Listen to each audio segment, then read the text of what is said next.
बुढ़ी माँ को मु माँ बोली डाके। माँ सतरे जड़े निआरा मनीष भारी भल पाए मते ता जीवनठू भी अधिका। प्रबल दुष्टामी हेतु बो जदि मो उपर को हाथ उठाए ताहले माँ ही मो बो को शासन करे, पाटी करे, गाली करे। मो बो कहे देखिबो माँ ये जेमती दुष्ट होउछि आगु को बालुंगाटे हबो, या को शासन न कले ये कुलांगार हबो, तमे ता मुह बढ़ई दउछ। बोर कथा न सरुण माँ मते से जगार नहीं आसे। मु पुणी थरे खेल रे माति जाए। भाबे माँ समस्त मते अधिक भल पाए। मो बापा को देह भीषण खराब होता है। 3-4 मास हम चली पार न गोड़ हाथ प्रबल बिंधु थाए। बापा मते डाकू था। ड्राइंग रूम रे बसी मो ऑफिस रे जरूरी कामटे करूए। जाऊची जाऊची कही आ जाई पार न थाए।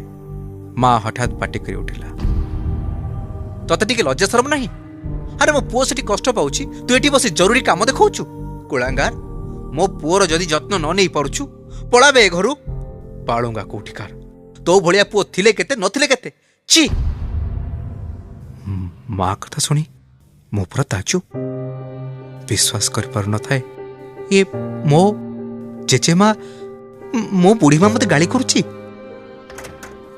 फटाफट लैपटॉप बंद करी पछको बुली देखला बेलको माँ फोटोटा कांथरे सेमती झुलुची। फूलमालाटा तलको खसी पड़ी। मो बापा रूम को दौड़ी जाई गोड़ मोड़ला बेले भाबुथली माँ मते बहुत अधिक भल पाए, हेले ता पुओठू अधिक नुहे।